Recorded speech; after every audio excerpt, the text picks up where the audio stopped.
reluciente. Los fierros nunca mienten, los fierros nunca mienten. ¡Ahí quedó! Y esto fue The Truck Saver Show. No olvides que los fierros nunca mienten y te esperamos la próxima semana.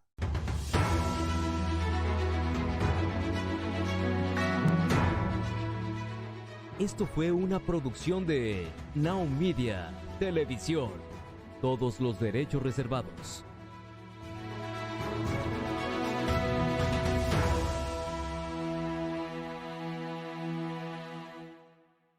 Coming up next, Daily Space. With Dr. Pamela Gay and Beth Johnson. Only on Now Media Television. Atención, amigos troqueros, traileros, camioneros, motoristas. ¿Están cansados de gastar en el mantenimiento de sus camiones? ¿Cuántas llantas han desperdiciado en este año? ¿Y cuánto diésel hemos pagado para poder hacer nuestros viajes? Definitivamente no hay nadie que nos esté ayudando y por eso su amigo el Truck Saver está aquí. No quiero reparar tu camión. Mi misión es reparar la industria del transporte. Quiero que juntos aprendamos cómo evitar esos gastos en los que ya nos tienen agobiados. La misión es que tu negocio sea muchísimo más rentable. Así es que te pido que vayas a todas las redes sociales porque estamos en Facebook, Instagram, TikTok, YouTube. En todas estamos compartiendo más de 20 años de experiencia en la industria del transporte. Juntos estoy seguro que lo vamos a lograr. Sígueme en todas las redes para que lleguemos a este objetivo. Y recuerda, los fierros nunca mienten.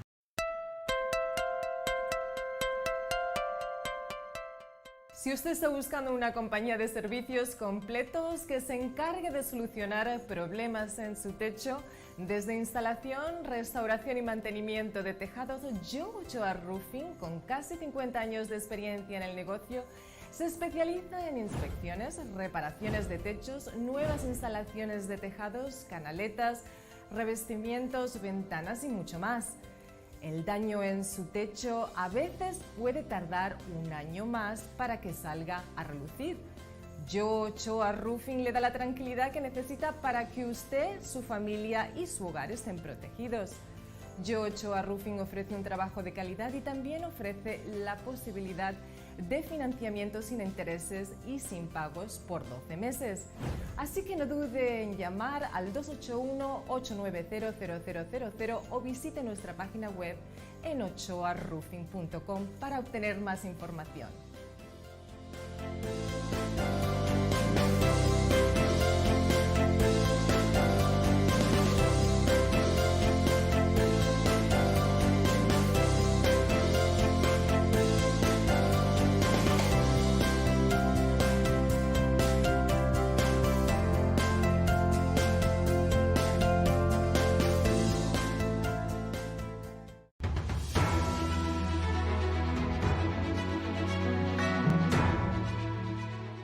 This has been a Now Media Television feature presentation. All rights reserved.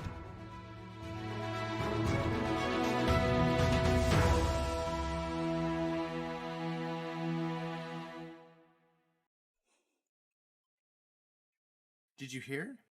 What? It turns out that SpaceX can launch things that aren't Starlink or Dragon into orbit. And did you know that there might be 2 different types of fast radio bursts? I did not, but I do know what's up in the sky for the coming week. All of this and more, right here on the Daily Space. I am your host, Dr. Pamela Gay. And I'm your host, Eric Mattis. And we're here to put science in your brain.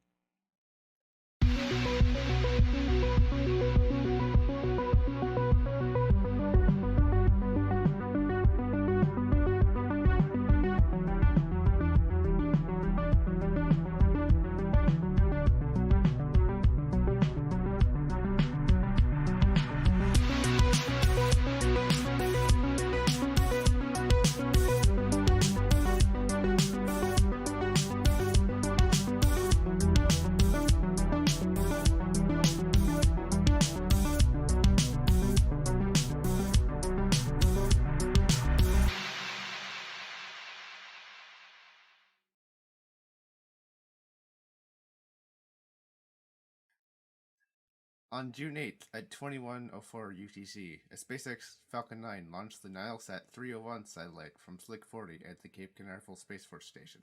Like many communication satellites, Nilesat 301 was bound for Geostationary Transfer Orbit, GTO. Most SpaceX launches these days, such as Dragons or Starlinks, go to low Earth orbit, so it's nice to see satellites destined for higher ones. This means that the webcasts are longer, so we get more live views from the rocket cameras. Let's watch the launch. 5, 4, 3, 2, 1, 0. Ignition and liftoff.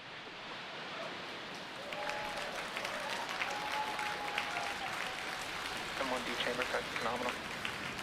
Pitching downrange.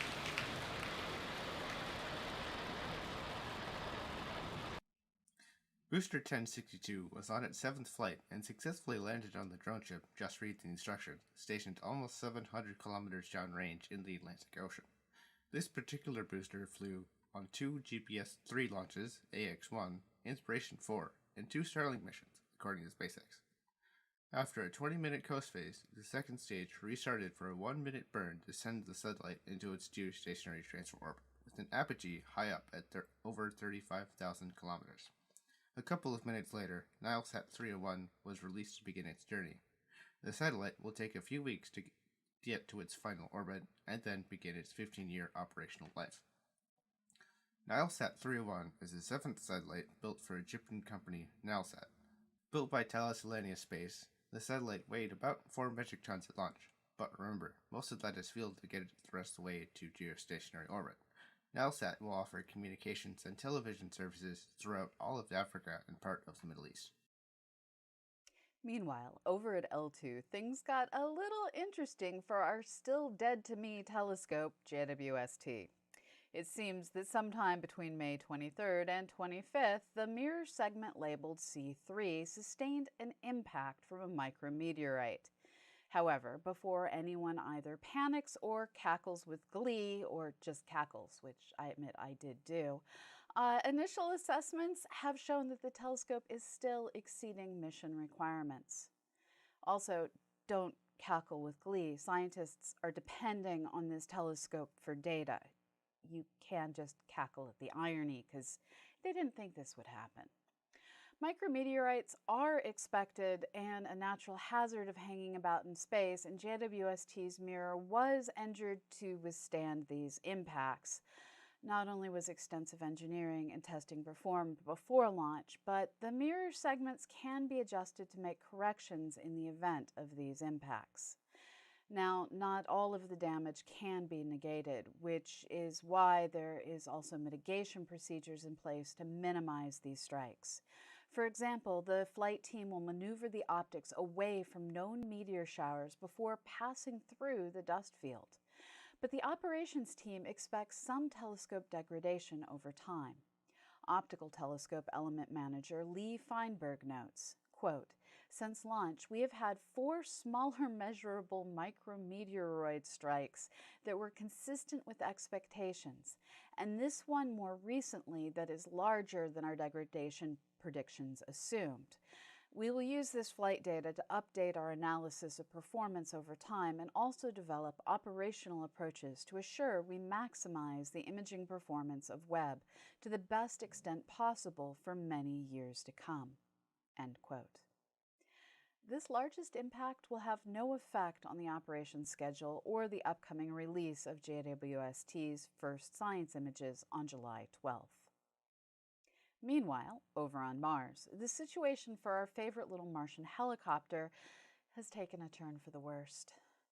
Winter is coming, and that had already been a huge concern as dust storms increase, sunlight decreases, and Ingenuity's solar panels and battery are not standing up to the strain.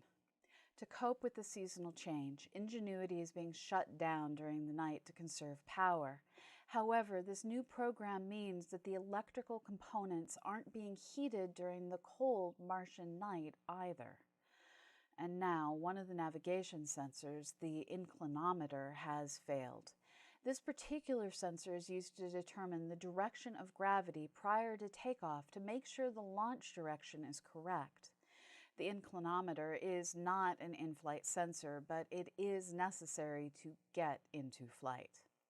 Fortunately, NASA engineers design lots of possible redundancies into spacecraft, even testing drones on other planets, in case something fails. For Ingenuity, that means that a different sensor, the inertial measurement unit, can be used to impersonate the inclinometer, just with less accuracy.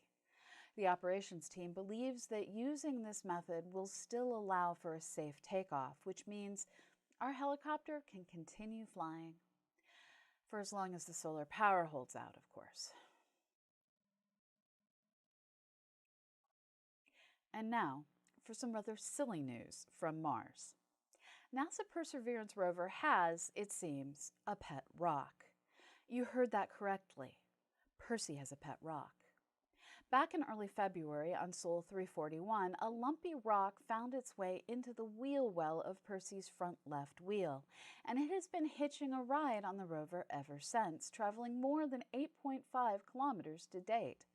Despite the oftentimes bumpy journey, the rock has continued to hang in there, appearing occasionally in the left HazCam pictures. Most recently, the rock was seen on Sol 449, May 26th, still hanging out in Percy's left front wheel. One of the best parts of this story is that at some point, the rock is going to exit the building, or rover. And maybe someday, some poor Martian geologist or grad student will find it where it doesn't belong and wonder how in the world it got there. Personally, I think we need to name Percy's friend, so feel free to share your suggestions with us. And we'll have links to some of the images of said friend in our show notes at dailyspace.org. Coming up next, I'm going to talk about a new fast radio burst and the science of neutron stars. Stay tuned.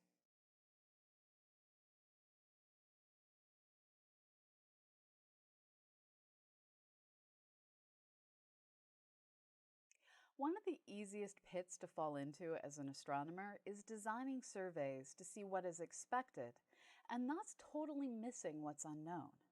This was a trap that a team of researchers using the Meerkat telescope to look for transits and pulsars almost fell into. With their instrument, named MEER-TRAP, mounted alongside another imaging instrument, they were looking for your standard high-speed events. Stars spinning hundreds of times a second, bursts that last the briefest of moments. Essentially, they were looking for radio blips that tell stories of how the low-energy side of the universe works. And when you are looking for things that can happen hundreds of times a second, you don't normally look at any one object all that long. Unless, of course, you're ride-sharing with an imaging instrument intent on staring at things. It was in this kind of a piggyback along for the ride situation that MEER-TRAP found a pulsar that rotates every 76 seconds. This rotational period is so slow that initial observations only caught one pulse. Previously, no pulsars had been spotted rotating this slowly. It is unclear if the lack of prior detections is due to this being a rare object or our own lack of patience. These results are published in Nature Astronomy with first author Manisha Kaleb, who explains, quote, "Amazingly, we only detect radio emission from this source for 0.5% of its rotation period. This means that it is very fortuitous that the radio beam intersected with the Earth. It is therefore likely that there are many more of these very slowly spinning sources in the galaxy, which has important implications for how neutron stars are born and age.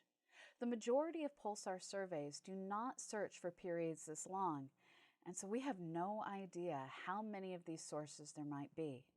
In this case, the source was bright enough that we could detect the single pulses with the MEER-TRAP instrument at MEERKAT." End quote. This means that alongside the crazy fast, never-ending drum roll of your standard pulsar, we now know there are lumbering stars, more lazily keeping a slower beat. And we have to wonder, what else are we missing because we just don't look slowly enough? Neutron stars are one of the weirdest things out there. When massive enough stars die, their outer layers explode away as supernovae, while their leftover cores collapse down. The cores are massive, and without the pressure from ongoing nuclear reactions pushing outward, gravity is able to crush them so tightly that protons and electrons can't exist separately, and the entire thing collapses into just neutrons. Depending on the exact circumstances of both the initial collapse and the surrounding environment, the resulting dead star may be rapidly spinning like a pulsar. It may have a powerful magnetic field and be called a magnetar. And it could be both. And it may, sometimes, emit millisecond-long flashes of radio emission, making it a fast radio burst. And a neutron star that repeatedly gives off fast radio bursts has been found with a companion that gives off constant radio emission. And this is the second neutron star like this we've found. And in astronomy, two of a thing counts as a trend. So it appears that fast radio bursting neutron stars may come with companions that softly emit radio all the time. Fast radio bursts are a fairly new discovery, and we don't know much about them. Being able to precisely locate them on the sky and then figure out their environment is going to be key to advancing our understanding. Environments can alter how we see things, and in this case, they can also alter where we see things. In general, when a radio pulse travels through the universe, different colors of light can travel through material at different speeds. In a vacuum, light moves at the speed of light. But when going through clouds of electrons, higher frequency light travels faster than lower frequency light. This spreads out the pulse, and if we know the density of electrons between us and a distant object, the amount that we see the light dispersed can tell us where the radio pulse originated. With this object, we can see it is located in a galaxy only a few billion light years away. But the normal dispersion technique indicates it's 8 to 9.5 billion light years away. According to team researcher Kuseji Aguar, this means that there is a lot of material near the fast radio burst that would confuse any attempt to use it to measure the gas between galaxies. If that's the case with others, then we can't count on using fast radio bursts as cosmic yardsticks." End quote. Essentially, the material around the source is faking us out and leading us to believe the object is simply farther away. And now, when we find Object 3, we have to hope we can also see where it is through some other means. But first, we have to find Object 3. This work is published in Nature Astronomy with first author C.H. New. And seeing things is just going to keep getting harder as more and more satellites go up and more antennas and other radio sources are built here on the ground. More on that after a break.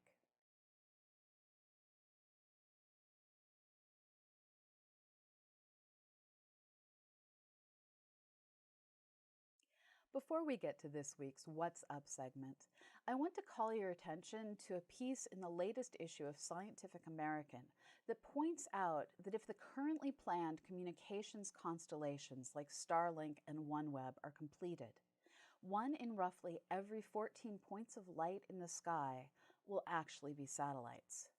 The way they phrased it is, quote, 1 in every 14 stars visible to the naked eye will actually be a satellite. End quote. After the initial realization that Starlink satellites will wreak havoc on telescopic images, SpaceX agreed to alter their satellite designs so the tiny ComSats would reflect less sunlight back to Earth and would appear fainter in the images they affect. The new design was a noticeable improvement, but in more recent launches, SpaceX stopped using that design and is back to the more reflective designs of the past, and it is unclear why this has changed. The pandemic has made dealing with this issue particularly hard. first brought to light in the January 2020 American Astronomical Society meeting in Hawaii. Astronomers have been trying to sort out what is going on without the freedom to easily travel or even, well, have access to all the observatories. As things open up, our profession is gearing up for the triannual meeting of the International Astronomical Union. Alongside that meeting will be the launch of websites to help researchers plan their astronomical images around satellites and new tools for folks to collaborate in trying to convince companies to build missions that cause less light pollution. Some of these websites are up now, and we will link to them at dailyspace.org. And as I've said before, go out and look up before 1 in 14 stars is actually a satellite. We have an awesome lineup of things you should go see. That lower third, it's hopefully telling you just how big of a classical music dork I am. Anyway, as the summer goes on, we're getting to the point where the planets are easier to see. If you're in the northern hemisphere, look to the southeast on the morning of Friday, June 24th, and you'll see Venus, Mars, Mercury, Jupiter, Saturn, and the Moon all in a line in the sky before sunrise. According to Sky and Telescope, the 5 planets will span 107 degrees of the sky. This alignment also happened earlier in the month, and if you wait a bit, Mercury will be even easier to see. A couple of other miscellaneous events for the next week. Venus is 1.6 degrees from Uranus on June 11th. Mercury will be at its greatest eastern elongation on June 16th, and this will be the best time to see it in the evening hours. Finally, the asteroid Vesta will pass within 0.7 of a degree from the Moon on June 19th. You just might be able to see it in a telescope. Most of the planets are visible with the unaided eye, so just head on outside and take a look. If you want to see Uranus and Vesta, however, you'll need at least a small telescope and a finding chart. We recommend using the free software Stellarium. This has been The Daily Space. You can find more information on all our stories, including images, at dailyspace.org. As always, we're here thanks to the donations of people like you. If you like our content, please consider joining our Patreon at patreon.com/CosmoQuestX.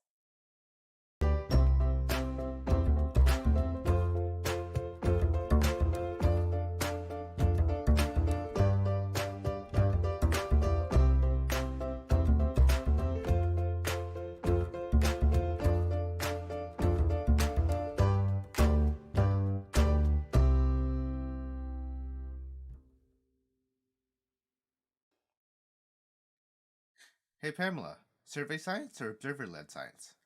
Huh? Survey science or observer-led science? I heard that was a big debate in astronomy. Should a telescope survey the sky or look at specific objects for observers? Yeah, that is a debate. But like a lot of debates, it turns out the answer is both. We need both. And in this episode, we've got both. So like the Hubble survey of galaxies and the Chandra observations of that one galaxy cluster? The stories you have in this episode? Exactly. It is definitely both and rather than either or. The universe likes to do improv. And luckily, engineers like to collaborate to push telescopes to observe all the challenging things the universe throws at us, and to build the things we throw at the universe, which I'll be talking about in This Week in Rocket History. All of this now, right here on The Daily Space. I am your host, Dr. Pamela Gay. I'm your host, Eric Mattis. And we're here to put science in your brain.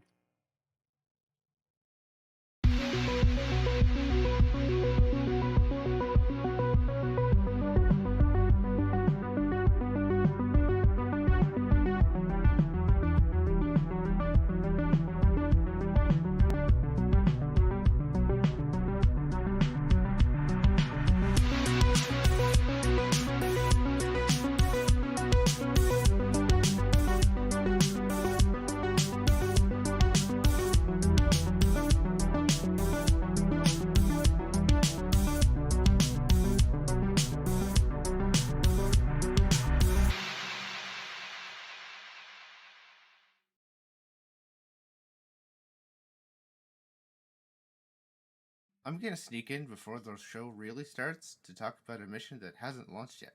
Sorry, Pamela. The Deep Atmosphere Venus Investigation of Noble Gases, Chemistry, and Imaging Da Vinci mission is currently planned for a 2029 mission launch, and recent paper published in the Planetary Science Journal has given us our first look at the mission's plans. In 2030, the spacecraft will do 2 flybys of Venus, during which instruments will study the clouds and map the highlands, and then, at the end of 2031, the descent sphere will be dropped into the Venusian atmosphere. That probe carries 5 instruments that will measure everything they possibly can on the way down to being crushed on the surface of Earth's hellscape sister planet. Lead author Jim Garvin explains, quote, "This ensemble of chemistry, environmental, and descent imaging data will paint a picture of the layered Venus atmosphere and how it interacts with the surface in the mountains of Alpha Reggio, which is twice the size of Texas. These measurements will allow us to evaluate historical aspects of the atmosphere as well as detect special rock types on the surface, such as granite, while also looking for telltale landscape features that could tell us about erosion or other formational processes." End quote. The probe is going to take only 1 hour to reach the surface of Venus, and the plan is to collect all the necessary scientific data during the descent. If the probe manages to survive impacting the surface at 12 meters per second, and that's a big if, operations could continue for another 15 minutes or so, under ideal conditions. Personally, I expect conditions at the surface of Venus to be less than ideal. Nonetheless, this mission is pretty exciting in a lot of ways, and I'm looking forward to the science that comes out of all of that data. Now, let's turn to an already operational mission at Mars. NASA's Maven spacecraft has been orbiting Mars since 2016. Parts of the spacecraft are beginning to show their age, and it has had its share of problems, most recently from February to May of this year. On February 22, 2022, Maven entered safe mode, a mode where it doesn't do any science or other activities to protect itself. The root cause of the most recent issue was a problem with the spacecraft's inertial measurement units. These tell the spacecraft what direction it is pointed in space. The issue began when the spacecraft computer could not get any data from either IMU. Following its programming, Maven first rebooted the main computer. Just like a home machine, the first step is to turn it off and on again. The reboot didn't work, though, so the spacecraft switched to its backup flight computer. Using the backup computer, the team was finally able to get data from one of the IMUs, but only one of them, and only for 78 minutes. So the team ended up on IMU 2, a unit that they've had problems with before and could not rely on for the next years of spacecraft life. This meant that a new method was needed, and it was one flight controllers were planning to implement eventually: all-stellar navigation. Maven has star trackers which helped it navigate from Earth to Mars. These tell the spacecraft what it's pointed at by what stars are where. The original plan was to switch to all-stellar navigation in October of this year, and the team worked really hard to develop the software faster, sending the new code to the spacecraft in April. After a month of testing, Maven was put in all-stellar navigation mode full-time on May 28th. With this new mode, and some occasional use of the IMUs as needed, the spacecraft can continue science and other duties through its next extended mission. Telescopes and other instruments generally do science in one of 2 modes. They may make highly targeted images to try and answer one specific question. For instance, does that nebula contain a pulsar? They can also do surveys that look at either large numbers of the same kind of objects or large areas of the sky to explore what is out there if you have a statistically significant sample. Maven is out there sampling Mars' atmosphere, surveying how we can see it change if we have enough data. And Hubble? It is out there surveying galaxies in vast numbers, looking for star formation. In a new survey named 3D- for 3D Drift and Shift, the Hubble Space Telescope explored a region several full moons in size, looking for ancient galaxies rich in star formation. This Hubble survey used Hubble's infrared capabilities to reveal details hidden by the dust in the early Cosmos survey, which looked at the sky in wavelengths closer to what our eyes can see. Between Cosmos and 3D Dash, Hubble surveys are allowing researchers to explore in detail how age, structure, and environment, along with other factors, come together to shape the universe. This survey is released in the Astrophysical Journal and led by Lamia Maula, who explains, "I'm curious about giant galaxies, which are the most massive ones in the universe, formed by the mergers of other galaxies. How did their structures grow and what drove the changes in their form? It was difficult to study these extremely rare events using existing images, which is what motivated the design of this large survey." If you find yourself thinking, why is Hubble doing infrared surveys when JWST is about to start science? Well, that's a fair question. JWST hadn't actually launched when this research was started. And Hubble sees the sky in different colors than JWST, with Hubble seeing shorter wavelengths of infrared, ones closer to what our eyes can see than what JWST will be able to see in the future. It is hoped that the work that Hubble has done in this region, with both the Cosmos and 3D Dash surveys, is just the appetizer for what JWST will be able to do, if it works as planned. And on July 12th, we should see just what JWST is capable of. NASA has announced that the first images will be released as part of a live broadcast from NASA's Goddard Space Flight Center. We will cover this event live on twitch.tv/CosmoQuestX. From survey instruments, we now turn to individual object results, coming to us from the Chandra X-ray Observatory. Stay tuned.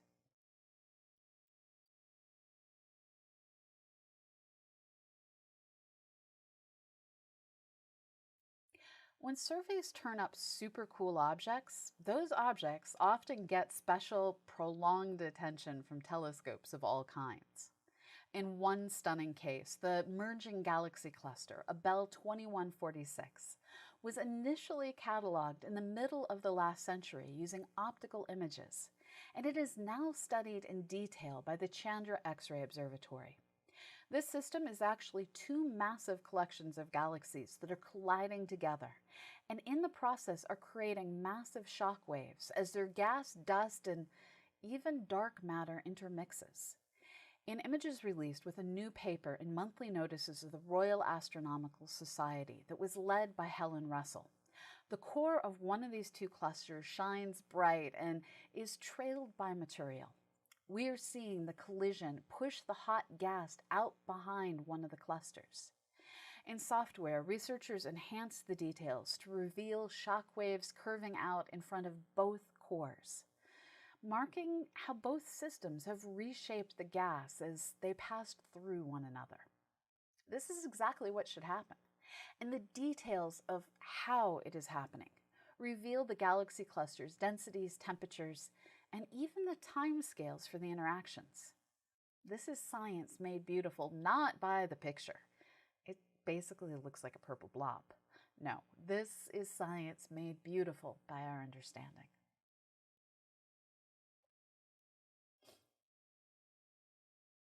A lot of astronomy just isn't as stunning visually as it is conceptually. Thank God for artists. They are able to take these concepts and make them into illustrations that are so much more pleasing than what our telescopes sometimes show us. Case in point,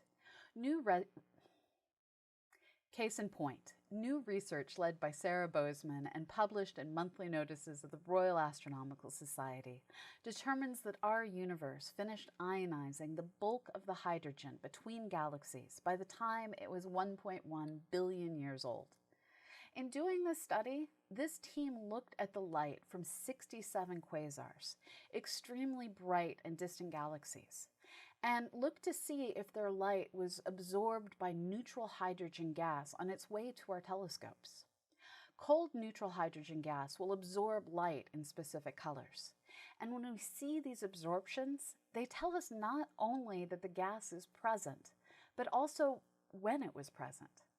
Ionized hydrogen gas, well, light goes right through it. After about 1.1 billion years, the universe seemed to have stopped having large regions of neutral gas that absorbed light. We know the process of our universe going from a vast cloud of neutral gas to being full of stars and galaxies that ionize the gas was, well, a long process. In follow-up research, Bozeman and her team planned to map out how the gas was ionized and look for the details in how the first stars transformed our gassy universe. All this research is made possible using telescopes on and above our planet.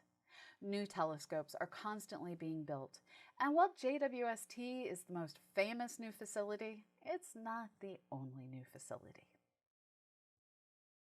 There has been a lot of news about clouds in our show today, from those in Venus's atmosphere to gaseous ones out in the wider universe. And this next story comes back home to clouds on Earth. Back at the beginning of March, NOAA launched the GOES-T spacecraft aboard a ULA Atlas V. While the satellite is still in the post-launch testing and calibration phase, the agency has already renamed it GOES-18.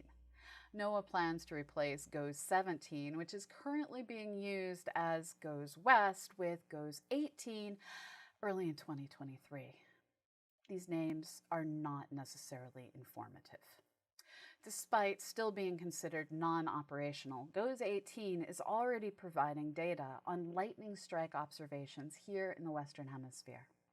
Last month, the Geostationary Lightning Mapper, GLM, on board captured the massive amount of activity that occurred when the derecho moved through the northern plains of South Dakota into Minnesota and across parts of Ontario. Derechos not only bring rain and lightning, but strong winds and even tornadoes and dust devils. We may have had some of those tornadoes here.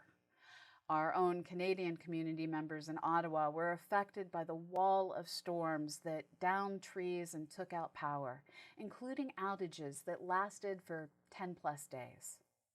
Having the lightning mapper on board GOES-18 means that meteorologists can better determine how electrically active a storm system is and how much of a threat the lightning presents. The information collected also helps see where storms are weakening, surging, and just generally evolving. And all of this data can supplement areas where radar coverage is thin on the ground. GOES-18 can even fly along with a storm, tracking individual storm cells. Our weather satellites have come a long way. Coming up next, Eric is going to look back at one of the first weather satellite programs in the U.S. Stay tuned.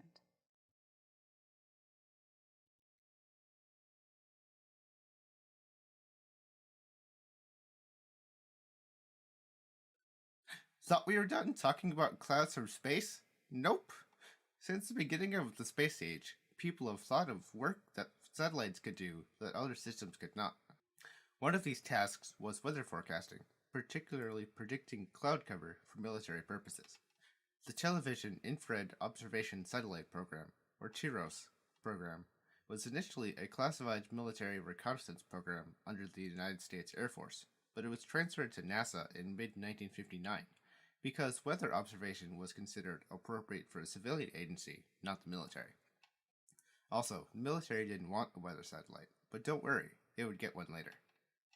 The TIROS program includes the original TIROS 1 through 10, then the TIROS operational system, which had 9 satellites, the improved TIROS, which also had 9 satellites, with various designations, TIROS N with 5, and advanced TIROS N, which started with NOAA 8 in 1983 and continues to this day. This most recent satellite in the group was NOAA 19, which was launched in 2009 and is still operational. In fact, we're going to talk to you about NOAA 19 in an upcoming episode of Rocket History. It's a pretty interesting story. The first television infrared observation satellite, TIROS-1, was launched a year after NASA took over in April 1960. It was a simple cylindrical satellite with 2 cameras on the bottom, 1 fixed antenna on the top to send and receive science data, and 2 fixed antennas on the bottom to downlink telemetry. Like other satellites at the time, TEROS-1 was solar-powered. It worked, mostly, and proved that satellites could be used for Earth observation. The cameras on TEROS-1 produced black and white images, sufficient for the primary mission of photographing clouds, using television video tubes. These tubes worked sort of like modern digital camera sensors, interpreting brightness by the intensity of an electrical signal and then building up an image by scanning left to right, bottom to top. The cameras had a ground resolution of 30 meters per pixel, with a swath width of 300 kilometers. This resolution was useful for determining large storm patterns from cloud cover, but also capturing phenomena as small as individual tornadoes. TEROS-1 also introduced different satellite orientation sensors, sun and horizon sensors, updated versions of which are widely used on virtually all satellites. TEROS-5, part of the original series of 10 satellites, was launched on June 19, 1962 on a Thor Delta rocket. This satellite was launched into a higher inclination orbit than the 4 predecessors, allowing TEROS-5 to see more of the Earth. The satellite was a roughly 1 meter diameter, spin-stabilized cylinder, allowing the cameras to sweep around and cover a much larger area in each orbit than it would if it was pointed straight down, effectively getting 65 degrees of inclination coverage from its 58-degree inclination orbit. The spin was controlled by small solid motors that used a primitive but effective magnetic torque system to control altitude relative to the ground, allowing ground controls to identify where images were taken within 2 degrees accuracy. Previous TEROS satellites had wobbled due to the Earth's magnetic field, meaning that scientists couldn't tell precisely where the cameras were pointed. That's not very useful for a weather satellite. TEROS-5's medium-angle camera failed 17 days after launch, but the spacecraft itself remained functioning until May 14, 1963, when the wide-angle camera failed. Most of the camera was still working, but the electronics that controlled the critical shutter mechanism had failed. After this, TEROS-5 was turned off and left to decay from orbit.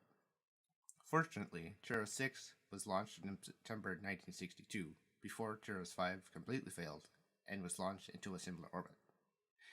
As of early June 2022, 8 of the first 10 TEROS satellites, including TEROS-5, are still in orbit. And now for some statistics. The number of toilets in space is 8. 4 on the ISS, 1 on Soyuz MS-21, 1 on Crew Dragon Freedom, 1 on Tianhe, and 1 on Shenzhou 14. We keep track of orbital launches by launch site, also called spaceport. Here's that breakdown. USA 30, China 18, Russia 5, Kazakhstan 4, New Zealand 3, India 1, Iran 1. From those 62 launches, a total of 1,041 spacecraft were put into orbit. Your random space fact for this week is that NASA's crawlerway at the Kennedy Space Center is paved with river rock rather than asphalt. These rounded, mostly quartz rocks act like ball bearings under the crawler vehicle, allowing for easier turns and reducing vibrations. Because the rocks are gradually crushed over time and need to be replaced, NASA has bought rocks from Tennessee, Georgia, and most recently Alabama. Currently, the crawlerway contains an estimated 70,000 tons of river rock. This has been The Daily Space. You can find more information on all our stories, including images, at dailyspace.org. As always, we're here thanks to the donations of people like you. If you like our content, please consider joining our Patreon at patreon.com/CosmoQuestX.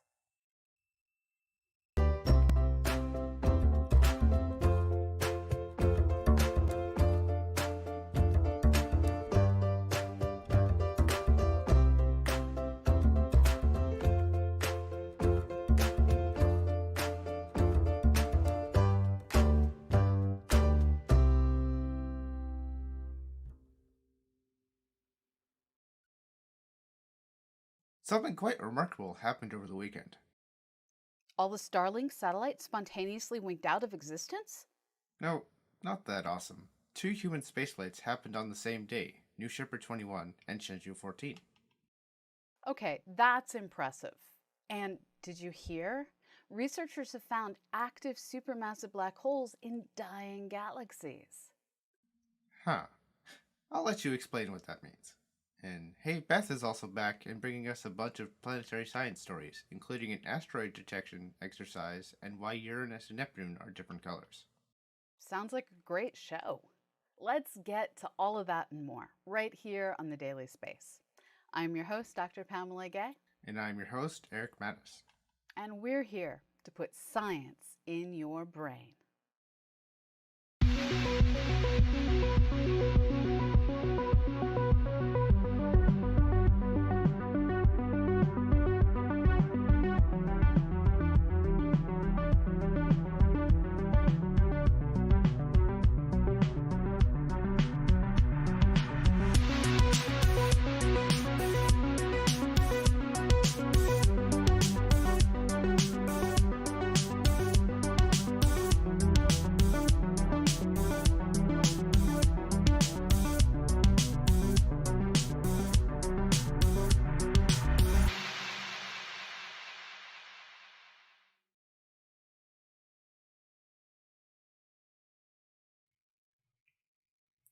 Over the weekend, there were several rocket launches, including 2 human spaceflights on the same day, local time. The last time this happened was back in 1975 with the Apollo-Soyuz test project. The first to go up on Saturday, June 4th at 13:25 UTC were the 6 members of New Shepard 21, the program's 5th human spaceflight. One of the 6 spaceflight participants was Blue Origin's first repeat customer, Evan Dick. He previously flew on New Shepard 19 in December 2021. Another crew member of note is Katya Echezarreta, a former NASA engineer and the first Mexican-born woman to go to space. Her seat was bought by the non-profit Space for Humanity. Victor Hispania is the second Brazilian in space. His seat was funded by the cryptocurrency organization Crypto Space Agency. There are also 2 investors on NS-21. Jason Robinson, also a former contestant on the TV show Survivor, and Victor Vescovo. NS-21 reached an altitude of 107 kilometers above mean sea level, with the booster reaching a slightly lower 106 kilometers above mean sea level. The total mission duration was 10 minutes 12 seconds. The flight was delayed from late May due to vehicle issues. Also on June 4th, the China National Space Agency launched their Shenzhou 14 mission to Tiangong at 0244 UTC on the 5th, which was 10:44 China time on the 4th. A couple of minutes later, the Long March 2F rocket successfully inserted the spacecraft into orbit. The crew, not officially revealed until hours before the launch, consisted of Chen Dong, Liu Yang, and Saishi Jia. Chen and Liu have been to space before.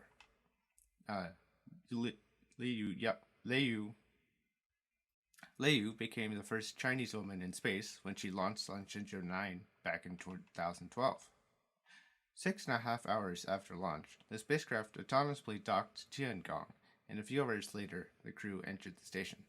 This crew has several big tasks ahead of them in their 6-month mission: the integration of 2 lab modules, which will launch and dock later this year, the unloading of another cargo spacecraft, Tianzhou 5, and the receiving of the next crew before they leave. This last event will set a milestone of 6 Chinese astronauts in space at one time. All of this work will include packed program of science, of course. There were 2 more launches over the weekend. The first of these occurred on June 2nd at 0400 UTC. A Long March 2C launched from Xicheng with 9 Geely Constellation of 1 satellites. Geely is a Chinese car manufacturer that is building a satellite constellation for its future self-driving cars. This flight set a record for the most satellites launched by a Long March 2C. Finally, the last launch this weekend was the latest Progress vehicle, MS-20, from Kazakhstan to the ISS. After a very fast 3-hour rendezvous, it docked, bringing 2.5 metric tons of supplies to the station. It's been a moment since we brought you news of a hazardous asteroid because, well, there aren't any hazardous asteroids at the moment. Don't let sensational clickbait headlines convince you otherwise. What we do have, however, is a neat story of how the global planetary defense community discovered asteroid Apophis. Again. Back in December 2020, the near-Earth asteroid Apophis began a closest approach to Earth, and As a test of our asteroid detection capabilities, this approach was used as an exercise. First, the Minor Planet Center basically wiped out the data from their surveys of all pre-existing Apophis observations. This meant that other surveys couldn't connect any new observations with those existing ones. For all intents and purposes, Apophis hadn't been discovered yet. Now it was up to the various ground-based telescopes and surveys to do their jobs, and they succeeded beautifully. On December 4th, 2020, the Catalina Sky Survey got the first detection, which turned up in their survey to be something new, of course. Then Atlas and Pan-STARRS detected the new object. Next up, NASA's NEOWISE captured observations from space, which were linked to all the ground-based observations and allowed scientists to see the object's motion through the sky. On December 23rd, the Minor Planet Center logged the object into the system as the confirmed discovery of a new near-Earth asteroid. And that was when all the calculations began. Scientists have detailed those results in a new paper in the Planetary Science Journal with lead author Vishnu Reddy, who notes, quote, "This real-world scientific input stress-tested the entire planetary defense response chain, from initial detection to orbit determination to measuring the asteroid's physical characteristics and even determining if and where it might hit Earth," end quote. The final piece of the puzzle for this test came when the Goldstone telescope took radar observations during March 2021, the closest approach of Apophis, of this new object that allowed for precise measurements of the asteroid's velocity and distance. And all of these calculations came together to refine the orbit of this potentially hazardous asteroid, which of course turned out not to be an impact threat to Earth for at least 100 years, as we already knew about Apophis. The system seems to work. Let's hope we don't have to test it anytime soon, though, since we don't know if something like the Double Asteroid Redirection Test, or DART mission, will succeed in shifting an asteroid's orbit. We'll be back with more planetary science later on in the show, but first, let's go talk to Dr. Pamela about black holes. Stay tuned.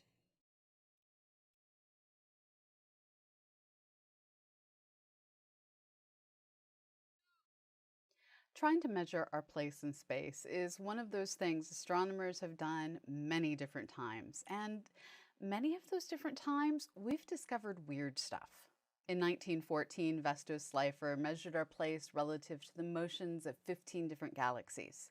He expected that all the galaxies would be moving randomly compared to our system, just milling around with nothing particularly unique going on. Instead, he discovered the majority of galaxies are moving away from us. This seemed to imply that either we are in a unique place centered in a group of galaxies that appear to be running from us, or, as Hubble would go on to explain, we are in an expanding universe. In the 1960s, the cosmic microwave background was discovered, and over the following years, we worked to measure our place relative to this background of light. A motion of 368 kilometers per second was discovered, helping us confirm our galaxy's motion as we fall toward the Virgo cluster, and also showing a motion toward a great hidden cluster lost behind the light and dust of our Milky Way. Again, from the measured motions, we learned new things. As our equipment has improved, researchers have worked to refine our place in space, as well as the positions and motions of all the galaxies around us. Our location inside a galaxy makes this task hard. Dust and gas block our view of the universe beyond the galaxy's disk, and our galaxy's bulge takes out an expanded section of the sky. Astronomers attempting to understand the overall layout and motion of galaxies at great distances have had to work around these opaque areas. Researchers anticipated that distant galaxies would, on average, not be moving relative to the cosmic microwave background.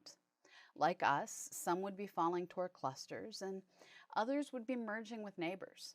Overall, though, we should see an expanding universe that doesn't have any great flows of galaxies relative to the background material. But in the initial studies, that is not what anyone saw.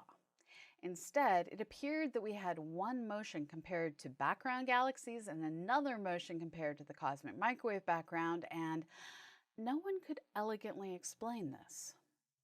But the data being used weren't great. Like I said, our galaxy has large opaque areas that don't let us see the universe beyond. Or at least it does in the colors of visible light our eyes can see. Just like an action hero might use infrared goggles to peer through walls to see the warm bodies of people within, astronomers can use radio waves to pierce through the dust and gas and see what lies beyond. And that is exactly what researcher Jeremy Darling did, using data from the Very Large Array Sky Survey and the Rapid Australian Square Kilometre Array Pathfinder Continuum Survey. These two radio surveys provide data on the northern and southern hemispheres of the sky, and with them, Darling was able to, for the first time, get an accurate perspective on how our galaxy fits in with its most distant surroundings. And in these new results, he found, and I quote, "It lines up with the early universe from the cosmic microwave background, and it has the right speed," end quote. For the first time, we got a solid perspective on our place in space and found there is actually nothing weird at all. Not weird doesn't win Nobel Prizes, usually, but it is comforting at times to know science is, well, sciencing correctly. Darling's findings do differ from past results and will need follow-up with other teams, but for now, I'm pleased with this result and have to say, I hope it stands up to the tests of time. Understanding our place in space is hard, but one factor does make it easier. Light travels at a finite speed. From the sun to the Earth, about 8 minutes. From the nearest star to Earth, about 4.4 years. From the most distant galaxy we see to Earth, 13.4 billion years. That time it takes light to travel means we are always seeing what was. And the farther away something is, the farther back in time we're seeing it. By looking at collections of galaxies located at similar distances, we can study how the universe looked at different times in history. All those galaxies 8 billion light years away, they tell us about the universe 8 billion years ago. And in trying to understand how we ended up in a universe full of large elliptical galaxies with no active star formation, astronomers look to the past, to galaxies whose light has traveled from 9.5 to 12.5 billion years, and looked for the hidden monster that killed star formation. And they found black holes. In work appearing in a new paper in the Astrophysical Journal, researchers led by Kai Eto have discovered that star formation in large galaxies ceased around 10 billion years ago in response to the light pressure from material falling into these galaxies' supermassive black holes. As dust and gas fell in, it was compressed into massive disks that shone brightly. All that light, well, light actually produces pressure. And like the pressure of an exhaled breath can push away the dust in the air, the pressure of that light could push away the material that would otherwise have gone on to form stars. This is an unfortunate case of too much of a good thing. These systems had undergone mergers and rapid star formation, and all this activity is what started dust and gas falling into the galactic cores. There, it lit up and pushed away the material that would have formed new stars, leaving the systems dead. There are monsters out there. Don't feed them. If you do, they'll end star formation. Next up, Beth brings us back to Earth and looks at earthquakes in the Alps before turning to things a bit further out. Stay tuned.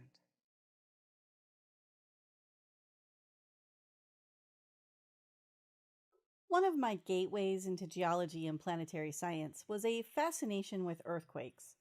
As a new resident of California, I was rather fascinated by these events, especially after experiencing a magnitude 7.2 my first year here. I've always followed the field rather closely, and now a new study in Nature led by Andrea Licciardi has potentially found a better way to detect earthquakes. a team of researchers has used a machine learning algorithm to analyze global navigation satellite system data and find what they refer to as prompt elastogravity signals, or PEGs. These are gravitational perturbations